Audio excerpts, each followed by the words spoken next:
सांगानेर क्षेत्र है वो बीजेपी का गढ़ माना जाता है, तो क्या लगता है इस बार किसका वर्चस्व नज़र आ रहा है?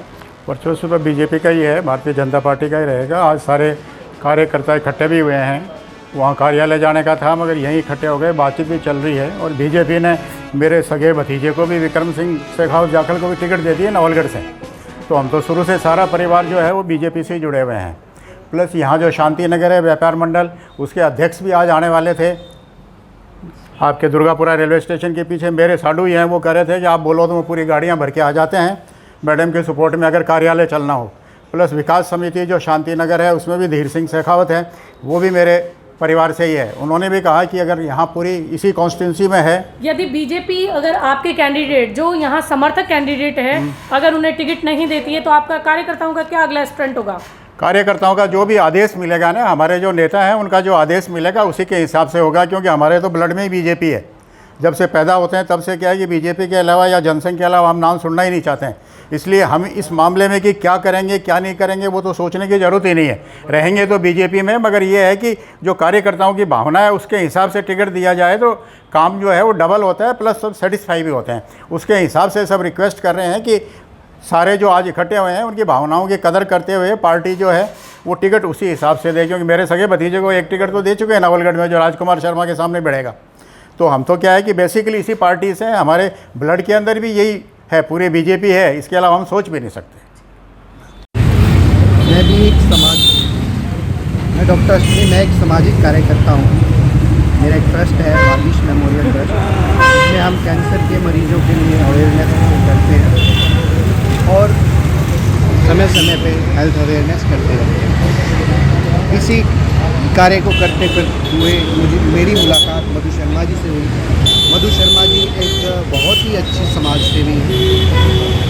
ये परिवार समाज की सेवा करते हुए काफ़ी वर्षों से अपना जीवन समाज की सेवा में लगा चुका है और मैं चाहता हूँ ऐसे जो समाज सेवी हैं उनको बीजेपी अवश्य आगे लाए और इन्हें टिकट, जैसे कि मोदी जी ने वादा किया है कि अब मैं नारी शक्ति को आगे लेके आऊँगा।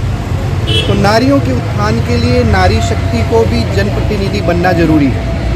अगर नारी शक्ति जनप्रतिनिधि बनेगी तो नारी अपनी समस्याएं आगे एक जनप्रतिनिधि को बता पाएंगी और ऐसा जनप्रतिनिधि जो कि ऑलरेडी समाज के अंदर समाज सेवा कर रहा है, समाज की हर परेशानी को समझ रहा है, वो आसानी से हमारी समस्याओं को समझकर सरकार तक पहुंचा सकता है और इनका हल निकलवा सकता है। तो मैं बीजेपी के सभी हाईकमान से अनुरोध करूंगा कि हमारे श्रीमती मधु शर्मा जी को सांगानेर क्षेत्र से विधानसभा के लिए एक टिकट जारी करें, ताकि हम इनका सहयोग करके इनको जिताएं और समाज की सेवा में हमारा भी कुछ ना कुछ योगदान है। लगातार बीजेपी में घमासान मचा हुआ है। जब से 41 सीटें आई हुई है तब से लोग बहुत ज़्यादा जो अलग अलग जगह से समर्थक थे टिकट के दावेदारों के, उन्होंने बीजेपी में हंगामा कर रखा है। तो वहीं आज हम पहुंचे हैं सांगानेर क्षेत्र में, जहां कुछ बीजेपी कार्यकर्ताओं द्वारा मधु शर्मा जी है जो सांगानेर से टिकट की दावेदारी कर रही हैं, उनके पक्ष में वो लोग आज कार्यकर्ता यहां आए हैं और मधु शर्मा जी को बीजेपी लेके जा रहे हैं। लेकिन आज उन्होंने उनको वहीं रोक दिया है, वो टिकट की प्रबल दावेदारी कर रही हैं। आइए जानते हैं मधु शर्मा जी से कि क्या कुछ उनका रहा है दावेदारी का, बीजेपी से किसका क्या रहा है और उनका क्या कार्यक्षेत्र रहा है। जी मधु जी, आपका कार्य, आप बीजेपी के कर्मठ कार्यकर्ता रहे हैं लंबे समय से, तो क्या लगता है इस बार टिकटों में कि किसका दावेदारी रहेगी सांगानेर से? सांगानेर से तो जो पार्टी जिसको देगी उसकी दावेदारी रहेगी। और मैंने भी आवेदन किया है, पार्टी से कहा है कि भाई मेरे को भी टिकट चाहिए और मैं चुनाव लड़ना चाहती हूँ। तो पार्टी जो भी निर्णय लेगी मैं तो उसकी लाइन पर चलने वाली हूँ। और पहले भी मैंने टिकट मांगा था, किंतु मैंने 5 साल पार्टी की सेवा की है, मेरे को नहीं दिया। कोई बात नहीं, पार्टी के सिर माथे जो भी है। तो मैं तो यही चाहती हूँ कि पार्टी मुझ पर भी विचार करे और मेरे को चुनाव लड़ाए।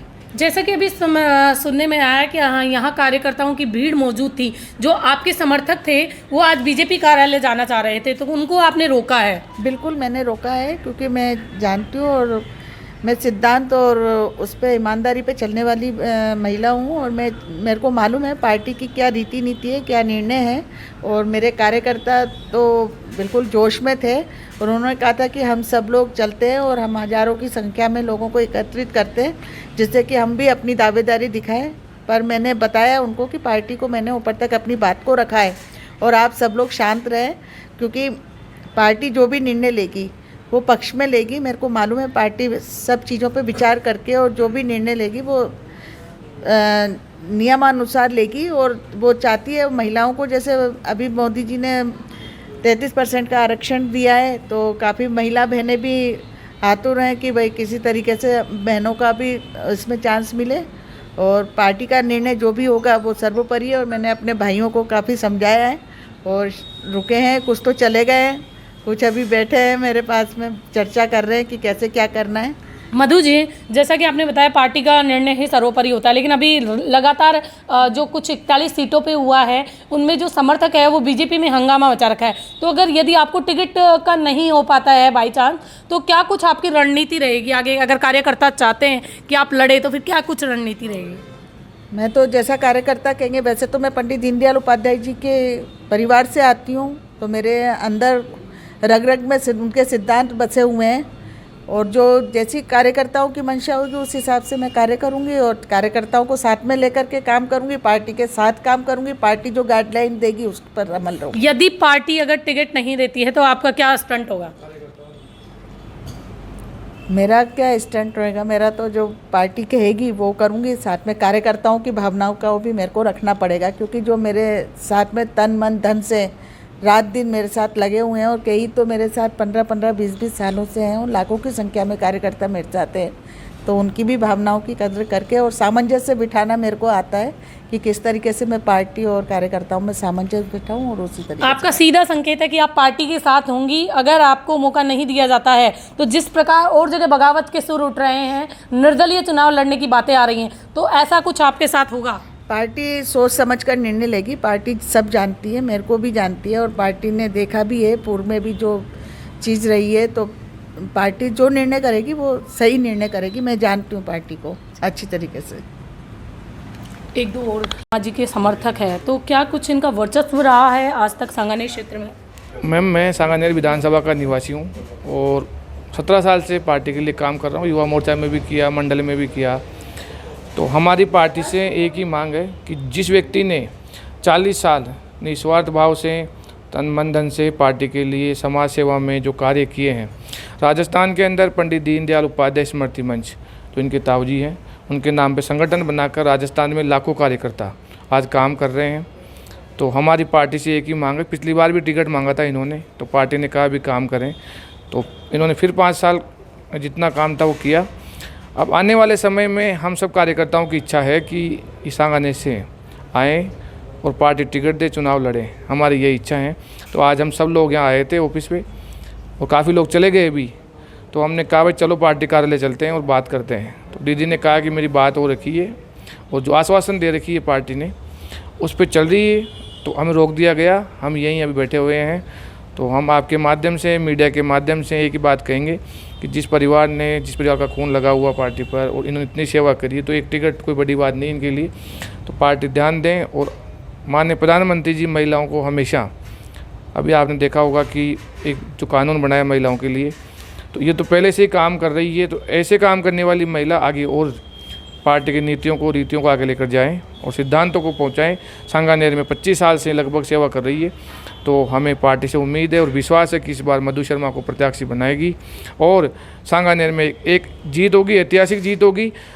जहाँ जहाँ कार्यकर्ता राजस्थान में काम कर रहे हैं, लाखों कार्यकर्ता, वो भी यहाँ पर आके प्रचार इनका करेंगे।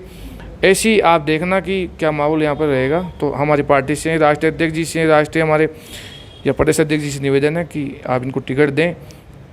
जय हिंद।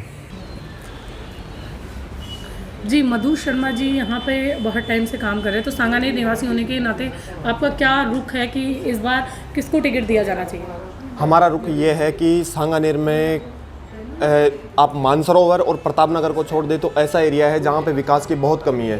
तो हम चाहते हैं कि यहाँ पे जो भी विधायक आए वो स्थायी विधायक आए और स्थायी विधायक आके और यहाँ पे भारतीय जनता पार्टी की राजस्थान में सरकार बने और अब यहाँ पे विकास के कार्य हो।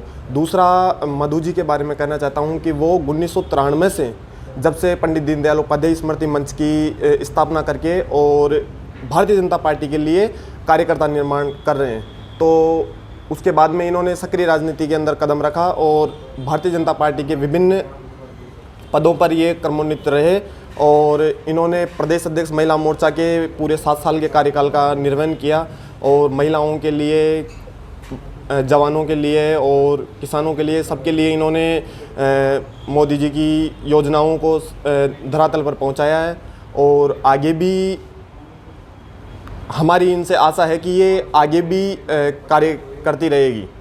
तो हमारा तो यही है कि मधु जी को टिकट मिले और सांगानेर से विजय तो है ही और बाकी के सारे राजस्थान के जो इनके मंच के कार्यकर्ता है वहाँ पर भी भारतीय जनता पार्टी को बढ़त मिलेगी। तो हम तो यही चाहते हैं कि मधु जी को टिकट मिले और वो